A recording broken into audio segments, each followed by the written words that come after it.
सुप्रभात। मैं हूं जगेंद्र राणा। आठों पहर उसी में मगन, यह हमारी आध्यात्मिक चर्चा का विषय। आठों पहर उसी में मगन, उनकी आंखों के जियारत को इबादत समझो। जिसने आका को मेरे एक बार देखा है। जियारत कहते हैं दर्शन करने को, मिलने को। आका कहते हैं मालिक को। तो जो भी संत महात्मा है जिन्होंने ईश्वर का साक्षात्कार किया है, जो मालिक की याद में मस्त सराबोर रहते हैं, ऐसे महापुरुषों के दर्शन से मनुष्य के अंतर में जो प्रेम और प्रभाव उत्पन्न होता है, उनके दर्शन मात्र से, उनको एक नज़र देखने से ही देखने वाले के अंतर मन में वही प्रभाव, वही असर, वही नशा, वही उमंग, वही तरंग उठने लगती है। तो ऐसों के दर्शन से परमपिता परमात्मा की पूजा, प्रार्थना और अर्चना से जो फल मिलता है, वही फल उससे भी कई गुना अधिक प्रभाव व असर ऐसे महापुरुषों के दर्शन से मिलता है। इसलिए कहा जाता है कि सत्संगति कथय किम ना करोति पुंसाम। सत्संग में मनुष्य को क्या नहीं मिलता, सत्संग मनुष्य के लिए क्या नहीं कर सकता। सत्संग का प्रभाव बहुत अधिक होता है। जो कार्य वर्षों और जन्म जन्मांतर के प्रयासों, साधनाओं, नाना प्रकार के साधन करने से नहीं मिलता, सिद्धि प्राप्त नहीं होती है, साक्षात्कार नहीं होता, भगवत दर्शन नहीं होता, वो क्षण मात्र के सत्संग से प्राप्त हो जाता है। और सत्संग भी बड़े भाग्य से मिलता है, उसी को मिलता है जिस पर ईश्वर की कृपा होती है। सत्संग की महिमा अपार है।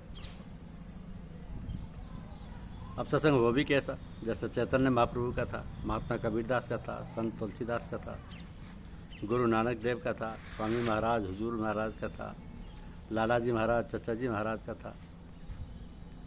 ऐसे ऐसे उच्च कोटि के संत महात्माओं का हो तो फिर बस मनुष्य का कल्याण ही कल्याण है। सत्संग में जाकर वहाँ बैठकर दुनियादारी का, घर बार का, सबका ख्याल छोड़कर बस मौन होकर बैठ जाए।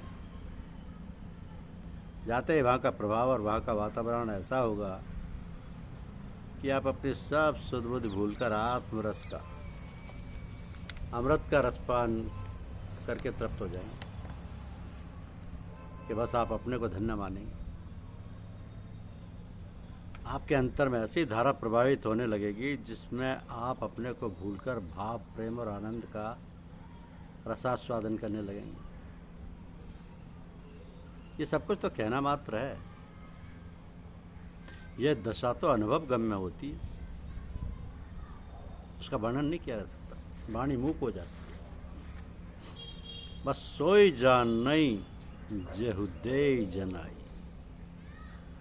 जानत तुम्हें तुम्हें होई जाई। गूंगा जैसे रसास्वादन करता है किंतु गूंगेपन के कारण कुछ बता नहीं सकता, तो वह दशा, वो हालत वर्णनातीत है। प्रभु से, ईश्वर से, भगवान से प्रार्थना करें कि वो हमें अपना प्रेम दे। तो जब उसकी कृपा होगी, वो किसी प्रेमी से मिलाएगा। प्रेमी कौन है? जो अपने को उस पर लौटा चुके हैं और आठों पहर उसी में मगन रहते हैं। आठों पहर उसी में मगन रहते हैं। कहा गया कि प्रेम प्रेम सब कोई कहे, प्रेम न चीन है कोई। आठ पहर भी ना रहे, प्रेम कहावे सोई। प्रेम न बाड़ी उपजे, प्रेम न हाट बिकाए। राजा प्रजा जही रुचे, शीश दे ले जाए। प्रत्येक मनुष्य का दृष्टिकोण भिन्न भिन्न होता है। इस कारण से वो हर एक को, चाहे कैसा भी शुद्ध, पवित्र व सच्चरित्र हो, कितने उसे लोग कुछ न कुछ लांछन लगाते हैं अपने दृष्टिकोण के कारण। और इसी कारण से लोगों में द्वेष भाव, ईर्ष्या लगे रहता है।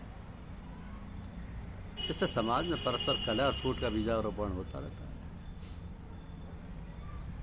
जब तक लोगों में नैतिकता और धार्मिक भावना का उद्रेक नहीं होता, उनके व्यवहार और आचरण में वह प्रयोग में नहीं आता, तब तक प्रेम और पारस्परिक मेलजोल का वातावरण नहीं बन सकता। इसके लिए क्या उपाय किया जाए, इस पर लोग ध्यान देते ही नहीं। क्यों दें और कैसे दें, जबकि उनके हृदय में व मन में इस प्रकार का कोई अंकुर ही नहीं, इस प्रकार की समझबूझ ही नहीं। इसलिए बच्चों के लिए ऐसी पाठशालाओं की बहुत आवश्यकता है जहाँ इस प्रकार की शिक्षा दीक्षा का पूर्ण रूपेण पालन होता हो। इस दिशा में जो मोंटेसरी पद्धति है वो बहुत कुछ इस कार्य में सहायक है। वो बच्चों के मन व हृदय की भावनाओं को सुधार कर उनके जीवन शैली मानसिक एवं शारीरिक दोनों प्रकार की उन्नति करने में सक्षम है। किंतु आजकल जो मोंटेसरी नाम से स्कूल चलते हैं वे केवल नाम के हैं, वहाँ मोंटेसरी पद्धति का नामो निशान भी नहीं है। हाँ, कहीं कहीं ऐसे स्कूल हैं जो उस पद्धति पर शिक्षा देते हैं। वहाँ के विद्यार्थी मेधावी और चरित्रवान होते हैं, उनका जीवन बहुत ही प्रगतिशील रहता है। प्राचीन काल में गुरुकुल प्रथा थी, जहाँ पर विद्यार्थियों की जीवन शैली में प्रगतिशीलता व आध्यात्मिकता के साथ साथ पठन पाठन में आचार विचार व्यवहार का अद्भुत सामंजस्य रहता था। किंतु आजकल वह प्रथा लुप्त हो चुकी है। कारण कि हमारे देश के नौजवान और समाज के नेता और सुधारक सबके सब पाश्चात्य सभ्यता के अनुयायी हो रहे हैं, उसी में अपना तथा अपने बच्चों का गौरव समझते हैं। केवल पठन पाठन नहीं, वेशभूषा और पहनावा तथा खान पान का भी वही ढंग अपनाते जा रहे हैं। इस कारण उनकी मनोवृत्तियां भी उसी प्रकार की बनती व ढलती जा रही। एक दूसरे की देखा देखी और उनका अनुसरण करते करते ही अपना प्राचीन गौरव तथा सभी प्रकार के आचार विचार और व्यवहार की प्रणाली भी बदलती जाती है। इसी में अपने को बहुत प्रगतिशील और उन्नत समझते हैं। इस कार्य में आजकल सिनेमा और टीवी में जो दृश्य और कथानक आते हैं वे भी हमारे दृष्टिकोण को बदलते हुए दूषित वातावरण बनाते हैं। तो फिर अगर हम और हमारे संगी साथी करें तो क्या करें, जब हमारे चारों ओर सभी प्रकार की समस्याएं अपने विकराल रूप में मुंबई खड़ी। भगवान इस तरीके के वातावरण को बदलने नष्ट करने में सहायक हो सकता है। तो ऐसा शास्त्रों का मत है, और जो युग का प्रभाव है उसे कैसे मिटा जा सकता है।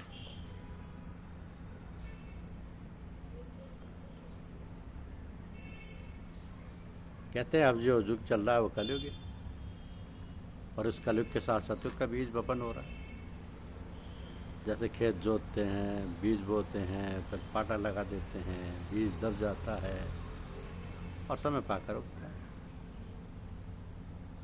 ऐसा ही ये चल रहा है युग का प्रभाव।